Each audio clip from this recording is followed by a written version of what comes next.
Welcome to the PW Grosser Environmental Echo Podcast. I'm Paul Boyce, I'm the President and CEO, and with me today I have Brian Grogan, one of our Vice Presidents in the Engineering Group, and I also have our Marketing Director, Nick Anastasi. Today you'll be listening to our third part of our three-part series on water quality issues as they relate to Long Island. We'll be covering topics today on wastewater that include nitrogen and wastewater impacts on the groundwater and surface water bodies here on Long Island, as well as treatment technologies. And we're also going to be covering, what's next for Long Island as far as wastewater management goes. And in the meantime, if you guys, before we get started, if there's any questions or concerns or issues you may have regarding this podcast, we're always happy to reach out to folks, but you got to reach out to us first, and you can do that through our website, which is pwgrosser.com/podcast, or through our social media outlets. But today, as I said, I got Brian and Nick with me today, and we're looking forward to get started on this interesting topic of wastewater. Many people refer to as doo-doo voodoo. Love it. How fun can that topic be, right? Oh, it's going to be a blast. We can't get into any trouble, right? So, Brian, let's literally dive right into this topic, shall we? All right? And let's try to stay as clean as we can for our listeners. But, we mentioned nitrogen, Big, hot topic here in Long Island. It's been that way for a while, and it's probably going to be that way also for a while, It took a long time for us to get into this position, and it's going to take, oh boy, a long time to get out. So as far as wastewater and nitrogen go, what do you think is the most prevalent or the biggest problem we're facing right now? Right now, it's basically lack of, I'll say, proper treatment. We as a whole in Suffolk County, we're kind of, I'll say, stuck in the Stone Age a little bit. The old rules were you basically put it into a system, whether it had been a cesspool up until the late mid-'70s, and then you switched over to a septic tank and a cesspool. If you ask most homeowners these days where your septic system is located, they're going to look at you with a blank stare, unless they've ever had to have it pumped out. And even then, if they've pumped it out, you ask them, well, how often did you do it? Well, once every 20 years when it backed up. Well, basically it was the ultimate out of sight, out of mind. You flush the toilet, it goes away, and you never see it or hear from it again. But that waste, ultimately was recharging back into groundwater, which ultimately feeds a lot of our surface water bodies and our drinking water supply. So as you started to develop in the county, you would see these nitrogen levels starting to creep up. And has impacts across the board. Like I said, in surface waters, that's one of the primary causes of, algae blooms and, surface water degradation. And then as well as for the public water supply. I mean, out west in Huntington, I think years and years ago, they had, development boomed and, you had to locate new well fields and shut all the ones down because of the high nitrogen concentrations. Oh, man. So just real quick, if you can answer, just for some of our listeners, what's the difference between a cesspool and a septic tank? So, the basic components, a cesspool was basically old technology. It used to be old block. It was, cylindrical block structures that you made brick by brick, and you put them in your backyard, and it did everything. It collected solids, it leached water, that was basically it. If you pumped them down too much, they would collapse on you. So, there was always kind of a safety factor with those. We switched to precast concrete, but it was basically the same kind of situation. It's a 8-foot diameter precast ring, goes in the ground, you bury the top, you never see it again. Septic tank at least gives you some treatment. It basically is, acts to collect the solids. There's a baffle wall in the middle. It kind of settles everything out to the bottom. It allows for anaerobic digestion, so, bugs to grow in the absence of oxygen can kind of grow and break down that material. And then the lighter liquids would leach out or leave from the top of that tank through a pipe and go into then what would be considered a leaching pool, which main goal was to recharge that water or that, I'll say, treated effluent into, the surface or into the ground. That was really the main kind of crux of it. So we're saying like the cesspool's the one-stop shop. It handled everything, whereas then we eventually evolved to these septic systems that have a little bit of treatment, as you said. Correct. All right. And we're talking about nitrogen, and it's in the wastewater. And not to get too graphic, but where's it coming from? The main nitrogen is urine, for the cleanest term I could think of. And that's basically, it's in the form of ammonia. So you have to, basically transform the nitrogen or the ammonia through the nitrogen series all the way down to nitrate. And that happens via a biological process. And you're using natural bacteria, you're feeding it with food, which is the other part of number two, access to food for the bugs, and in the presence of either oxygen in an aerobic system or anoxic with no oxygen, you can kind of start that conversion process. There are ways that you can do it chemically, and I think that's some of the more exciting research that places like Stony Brook University are doing now, is finding the bacteria that can kind of short cycle that whole process and kind of skip from ammonia right to nitrate. And it's a matter of can we do that effectively and not overly costly, so that could work out for us. So what's the long-term solution? Where do we go from here? As you said, this is it's been evolving for a long time, and it's going to take a long time for us to remediate this. But what are the ideas going around right now? How do we address this? I know we've mentioned it in some of our previous podcasts. We've got some political leaders right now that have the will to take this on. What are we doing? So right now, the county had completed in the last couple of years a county-wide sub-watershed management plan, and that focused on what kind of wastewater technologies we have in the county, all these individual sub-watersheds, what the nitrogen loads were, the calculated nitrogen loads for each of the individual water bodies, and it kind of put forth a plan to rectify it. Now that plan, again, depending upon the area, involves utilizing large-scale municipal sewers, kind of like what we have down in Bergen Point in Babylon, or in villages like Patchogue and Sag Harbor, and scattered kind of throughout the county. I think there's 20-something county districts that we have in the county there. But largely, we have, I think, 350,000 unsewered homes in Suffolk County. It's one of the largest, batches of unsewered population. And right now, the majority of those are on the conventional septic system, septic tank, leaching pool, or even cesspools. And one of the things for those where sewers are not a viable option is these innovative alternative on-site wastewater treatment systems. And these are basically mini sewage treatment plants that go in your backyard. This is something that's relatively new to the county in the last, say, 4 years. It's not new to the world. Again, we were a little behind the times here, but these treatment systems have an ability to treat nitrogen to probably about 85-90% reduction. And we probably should have been embracing the use of these a long time ago. They're not super maintenance heavy. They're relatively easy to install. They look kind of like a septic tank. They all work in a variety of different ways, but basically it's an even swap for one of these units from a septic tank. So that's, I think, going to be the biggest key to fixing this puzzle. So how much of an improvement on, say, like the nitrogen loading do we get if we switch over from like a typical or standard septic system to one of these IA systems? So, we say that a typical septic system, a septic tank leaching pool puts out an effluent of around 50 milligrams per liter of nitrogen, all said and done. The IA units, the goal is 19 milligrams per liter, and the majority of these get down to below or right around 10 milligrams per liter. So you're getting like almost, an 80% reduction in the nitrogen. Correct. Using one of these newer systems. Correct. And there are some that Stony Brook University and the Center for Clean Water Technology are using more, I'll say, natural, systems, these nitrogen-reducing biofilters, or NRB. But these are getting numbers down in the 3 milligram per liter range, which is great for improving water, the overall groundwater quality. So it is possible to do this, and you can see it. It's just a matter of how do we implement it, wide scale. Like I said before, I think we had 350,000 unsewered homes, that we need to get to.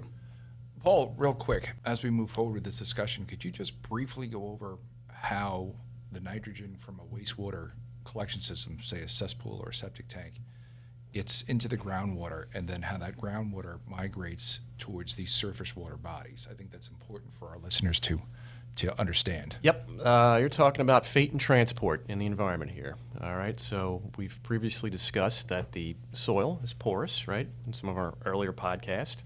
So once that liquid, that effluent, comes through a septic tank into a leaching pool, it comes in contact with the soil, and it starts to migrate or percolate through the unsaturated zone. So the pores are unsaturated at that point, they're empty. We're now filling them up with this, wastewater effluent or leachate, whatever you want to call it, effluent, I suppose, and it's going to make its way down to the water table, where the pores in that soil are now saturated. All right, so it's going to enter there, it's going to get into the water, and as we've previously discussed, the groundwater is not static, it's moving. There's gradients that cause it to flow from, let's say, high to low. All right, so as it gets into the water table, it's going to then start to move with the groundwater. And as I've mentioned previously, also, nitrogen is fairly conservative once it gets out into the environment. It doesn't like to break down readily. Right. Brian went through a whole bunch of processes, how you can do it, and that's involved. That's not typically occurring readily in the environment. Right. So once it gets in there, it's usually in there for a little while, and it starts to flow and migrate, and you will start to see that groundwater will flow, as I said, from high to low. So if you looked at Long Island, and you look down the spine of Long Island, like the Long Island Expressway, sort of like the high point in the island, right? It's called the groundwater divide. Sort of, simultaneous or, matches up pretty well with the Long Island Expressway, the LIE. So water north of the LIE flows towards the Sound, generally. Groundwater south of the LIE flows towards The bays. bays and the ocean. Mm-hmm. All right, so depending on where you are, it starts to migrate in that direction. It's got deep recharge. It means it can start to migrate vertically as well as horizontally. But if we just focus on the horizontal aspect, as it migrates to a certain direction and a certain velocity, if it encounters a surface water body, be it a stream, a creek, a lake, a pond, you're in. It's that simple. It's maybe I'm oversimplifying it a little bit, but that's typically how it happens. It goes from your septic tank into the soil, down to the groundwater. It starts to move with the groundwater, and it ends up, in a surface water body where, as we said, nitrogen's a nutrient, and whatever's in there, be it invasive species, plants, bacteria, whatever, is going to start to use that nutrient and start to thrive, and that's when you start to get some real problems with brown tides, the cyanobacteria. The invasive species love it too. It's like a fertilizer. I just have one follow-up question in that regard, this applies more to Suffolk County than to Nassau County, or areas in the city. But as the population has increased on Long Island, and more of these septic systems were installed, and it's been decades at this point as the population has continued to grow, that I would assume that the level of nitrogen has steadily increased with these new systems that are talked about, as well as the potential for a large municipal collection and treatment system for Suffolk County. How long will it take as the water moves? I'm assuming from previous discussions, the water moves very slowly. How long, if it was a perfect scenario and there was no more nitrogen being put into the groundwater, how long would it take for that nitrogen to dissipate? Well, that's a good question, Nick. And we've actually at PW Grosser we've looked at that. We've done groundwater modeling, we've done numerical calculations, we've done all sorts of estimates based on available information. We talked about those groundwater flow, the gradients. It goes from high to low in terms of pressure and elevation and all that wonderful stuff. But I'll give you, for instance, we were working on some sewering projects, and we were looking at, say, like the Sunrise Highway area on the South Shore of Long Island. And we were just saying, okay, what's the groundwater travel time from, say, Sunrise Highway down to the bays, South Shore? Care to take a guess? 10 years. No, a little bit longer. About 26 years we were estimating, So somebody that flushed their toilet up by Sunrise Highway goes out to their front yard, you'd expect that nitrogen or that water to reach the bay in maybe 26 years, maybe even longer. All right? So the further inland you get, right, the longer it's going to take to flush out, as you said. So like I said, that divide might be further north, maybe up by the LIE, Southern State, the further north you go. It's just going to take decades and decades longer. So as Brian said, we're probably 40, 50, 60 years, if he had a magic wand or a magic sewer, and we could just stop all the nitrogen right now today from getting into our groundwater, it's going to take decades for it to get out from the way we've been, our past practices and the way we've lived our lives. Understood. So the bays, for argument's sake, on the South Shore are just seeing effluent or nitrogen from depending on your location south of the expressway, from the 80s and 90s. Yeah. No, and that's, and again, that's why I think we've done, there's been work done to prioritize certain areas, where a lot of these IA systems have been, I'll say, targeted on the coastal, communities, the ones that are right on the water, because, yours has the most, I'll say, significant impact. So that time frame, if you're right on the water, you could be reduced to a matter of minutes before your wastewater is hitting the water. Right. And there's no changes to it. At least in 26 years, it has time to go through that nitrogen cycle kind of naturally. But when you're right on it, you might as well have the pipe sticking out the bulkhead. Right. Oh, I hope not. Brian, I do want to ask you one question. What's the septic system is just, as you described it, it's a concrete, static, sort of this dumb thing that just sits there and doesn't do anything other than have water flow through it and settle out stuff. But the IA system, what's the big difference between that and that, big concrete structure? Yeah, so the IA systems are, from a manufacturing perspective, a lot of them are, fiberglass. There are still some that are concrete. But basically they are treatment plants. They have, in essence, or creating the living conditions for the biological process to happen. It's basically, in a real simplistic view, as my old boss used to tell me, it's bugs and bubbles. You put air in it, you have aerobic bacteria that grow, that are naturally there. They proliferate because it's aerobic. They're getting fed by your wastewater stream, and their sole job is to take that ammonia and convert it. And basically by doing that, you're enhancing that biological process that otherwise would have taken 26 years can be done in, under 24 hours. And that's really the goal of these, is to kind of, keep that growing and kind of go with it. Now, there are downsides, and there are the habits that people need to change. You can't, go crazy and do 12 loads of laundry in one day over the weekend, because you kind of flush out bacteria. You can't really wash your paintbrushes out in the sink because you'll turn everything white and kill it. There are things that people need to kind of, change with that mindset. But, these systems, like I said, expedite that natural process, greatly. And that's kind of really what the main difference here. All right. Are there any other issues that, like, say, a homeowner would have to be aware of? You mentioned, typical homeowner may not pump out their system until it backs up on them, which could take, you said 20 years, 9, 10 years or whatever. How frequently do these things require maintenance? Again, right now, the county in their programs requires that you have a 3-year O&M agreement with a licensed provider from, O&M? So an operations and maintenance agreement. So this is basically, you're going to hire somebody like you would, like for your HVAC system or for your oil burner, that comes in maybe once, maybe twice a year, checks out the system, make sure everything's working, make sure there's no, broken pumps or equipment. And then, they'll take samples, I think, every 3 years and make sure that the system's still working. So far, again, I think once these systems have been kind of upstarted, there's really not a whole lot of maintenance. Some of them are far more simplistic than others. Some are gravity fed and only have what equates to a large fish tank air pump.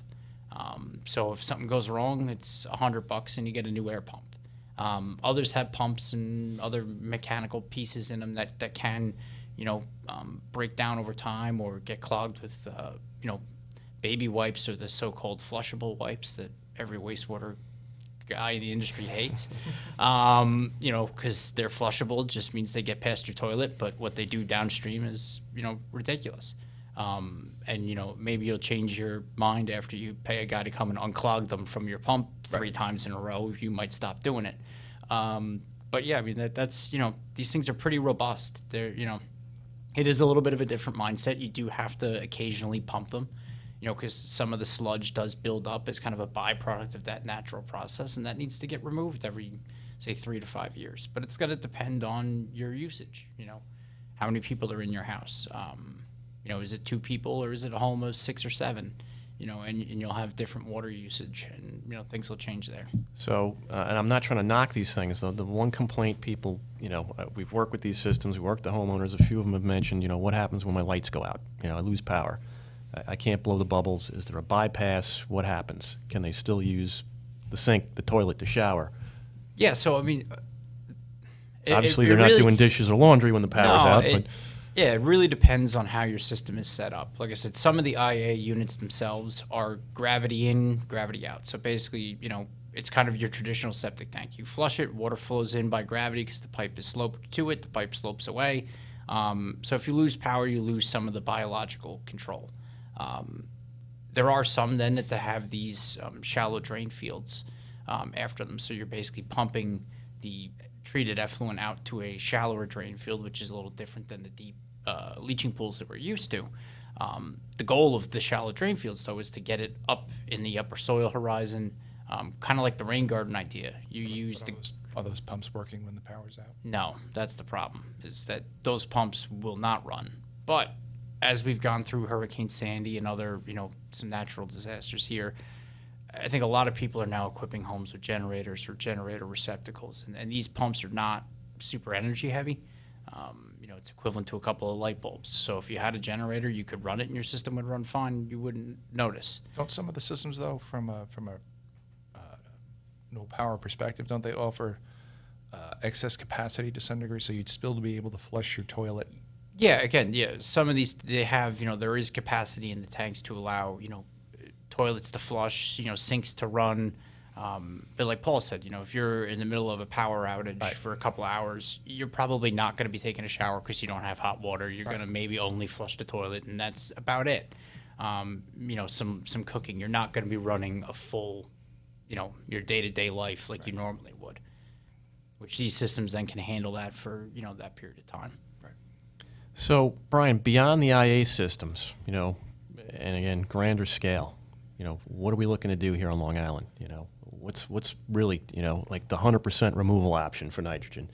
Yeah, so I mean, for 100% removal, you're really looking at widespread county-wide sewage treatment and sewage collection. So that would be basically forming county sewer districts throughout the county, collecting sewage from pockets of homes. We're working on a project in Oakdale for right now, and we're looking at, just shy of 500 homes. Putting in a low-pressure sewer collection system, so collecting all the waste, pumping that waste to, this would be a connection to the Bergen Point facility. The county's also looking at other projects in, say, Forge River area and Mastic, where they're building a brand-new treatment plant and building the infrastructure and the collection system for the Mastic Shirley area to kind of pick that sewage up and move it to the new treatment plant. These treatment plants are again, in a league of their own. They're a step above IAs. They reduce nitrogen even further. They're down to well below 10, if not down to 3 or 4 on a municipal level. But, the downside to them is there's cost involved. We developed here in the county, I'll say, without that infrastructure in place 30 years ago. And that would have made things a lot easier. And now we're kind of having to go in and retrofit it. So, I mean, obviously one of the big obstacles to sewering the county, parts of it are, but the rest of it, its cost has got to be, one of the toughest obstacles to overcome. What can we do about that? Yeah, I mean, right now we're the county's floating some ideas. I mean, right now a lot of these projects have been funded on, New York State federal grants. There is a concept out there now with the county with creating a what they refer to it as a renewable income stream. So basically, potentially other areas, I think Maryland has done it, I think Massachusetts has done it, where in essence there's a fee associated with your water consumption that gets used to, implement water quality improvement projects. We have, I think, some of the cheaper water rates that I'm aware of in the nation almost here in Suffolk County.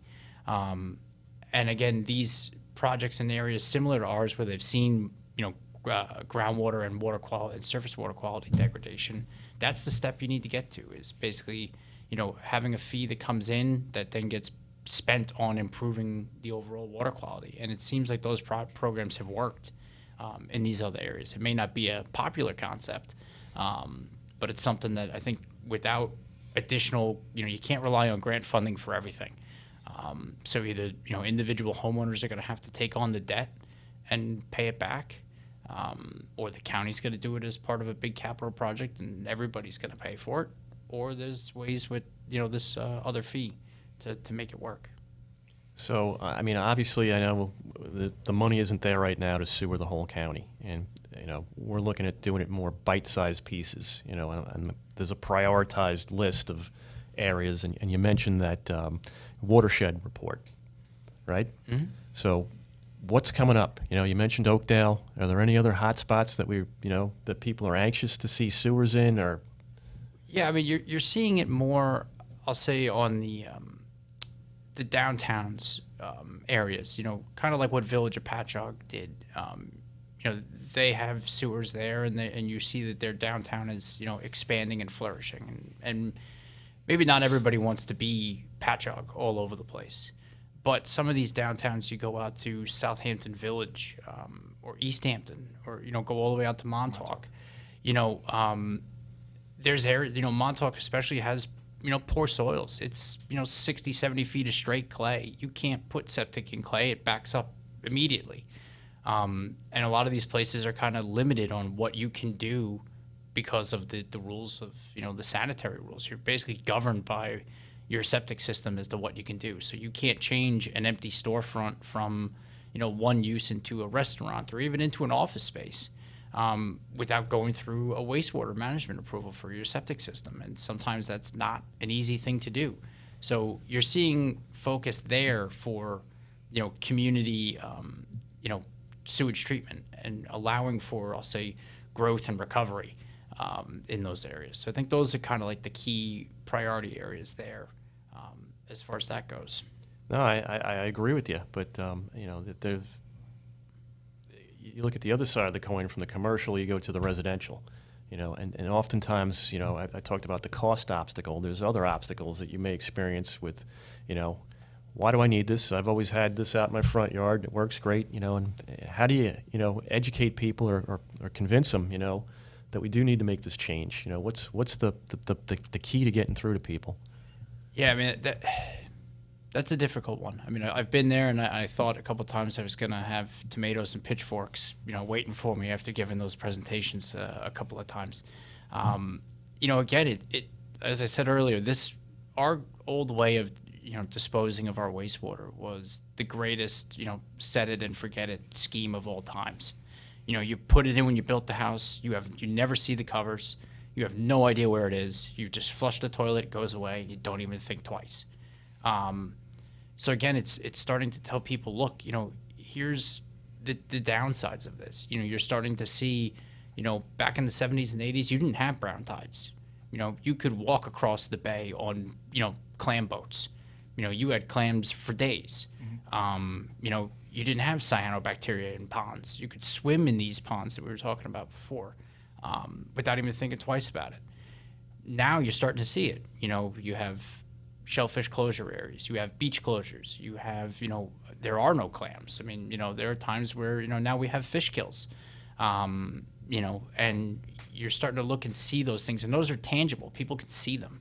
You can, go to the end of the road and see that the bay is brown. You can see that there's, dead fish washed up in a canal.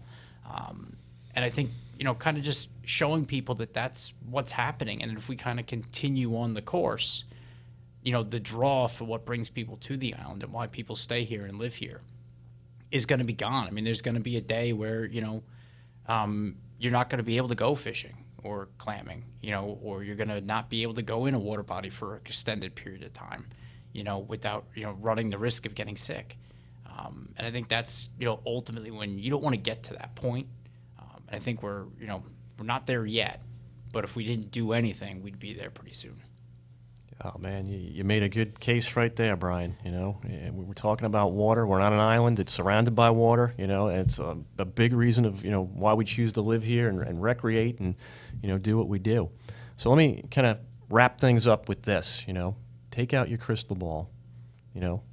what do you predict? What do you think's going to happen? Are we going to make this change? 50 years from now, what's Long Island going to look like in terms of nitrogen, wastewater, the surface water issues, the groundwater issue? What do you think? Are we there?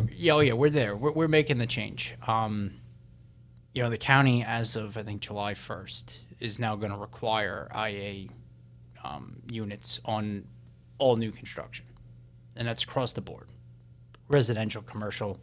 There's a few exceptions, but that was a big first step, and that took years to get them to that point. And talking to the building trades and groups and getting everybody on the same page that we can't just sit back anymore. But I think with that, you're going to see a big change. And yes, there's costs and there are downsides to it, but you're going to see a major shift there. And hopefully these big sewer projects, the county can get a couple of them off the ground and get them in the ground and show people again that, we can put this stuff in the ground and it's not going to be a disaster. It's going to go well. The project's going to come in, on budget, on time, and you can make it work where that people can kind of get behind it. I think that's the biggest thing is people have this misconception that it's a county project and it's going to go sideways on you. It's not. I mean, these are reliable systems. They've been used all over the world. You can kind of make this work, and we could become, I'll say, a poster child for how to do this right. Rather than kind of rushing to jump into it, but you want to show that we can do it and keep doing it.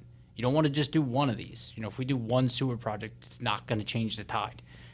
We need to do, the whole county. That's ultimately what you need to do to really make an impact. Very lastly here, all right, any new technologies that'll make installing sewers or sewering parts of the county any easier, faster, cheaper? You mentioned the low-pressure sewer systems. That seems like to me a pretty good alternative, but it's also got its drawbacks as well as its benefits. I mean, what's out there?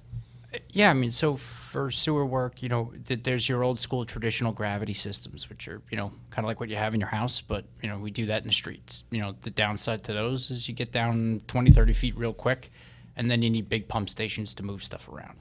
The low pressure sewers definitely are a good option. They have a grinder pump at your house, and then it pushes that out into a collection system that consists of a bunch of smaller force mains that run in the street.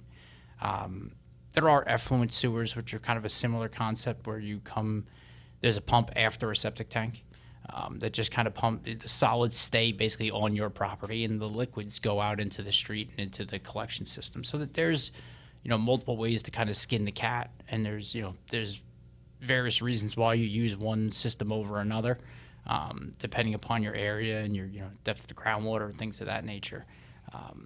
But I think, once you get, people more familiar with the concept, and you could show them that it's not just a small isolated village like Patchogue that has low pressure sewers. They're the only one in the county that has, widespread low pressure sewers right now. You want to show that these work, and we don't have to do everything the old gravity sewer way. The times have changed, and gravity sewer has its place, but it's not everywhere in Suffolk County, So, we keep talking about Suffolk County, but Nassau County is predominantly sewered, correct? Yeah, Nassau County, I think, is somewhere in the realm of like 95% sewered. There's a handful of pockets that aren't. So would you say the water quality in Nassau County in regards to nitrogen is a little better off than it is in Suffolk? It seems like it. I mean, you don't hear the same reports that you do on the east end of the island than you do on the west side. So, I mean, just looking to the neighbor to the west, isn't that a good sales pitch for Suffolk County? It is, and you can even look in the sound, the Long Island sound studies, and those have been going on for 20 years or so, and you can see improvements that have been made, even just in the performance of the treatment plants, in Long Island and Connecticut that discharge into the sound. There were performance improvements made, and you can see that water quality is getting better. So kind of like you said, that's what you can show people, is that this does work. This isn't just a novel concept that you have to have a degree in biology or chemistry to understand. You can see it.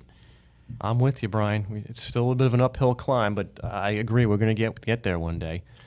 Brian, I want to thank you for coming in today. appreciate your time. It was very informative and educational on all different topics we covered on nitrogen and wastewater and how it relates to, water quality issues here on Long Island, be they groundwater or surface water. I also want to thank our listeners today for joining us on this third part of a three-part series on water quality issues as they relate to Long Island. You can certainly reach out to us via pwgrocer.com for more information regarding any of the topics we've discussed. But definitely subscribe, to our podcast on all the different social media outlets, because we've got plenty more topics up and coming. Some of them may include topics like brownfields, the geothermal topics. Certainly going to be more environmental and water quality issues as we get into this. And we look forward to seeing and spending some time with everybody. Take care.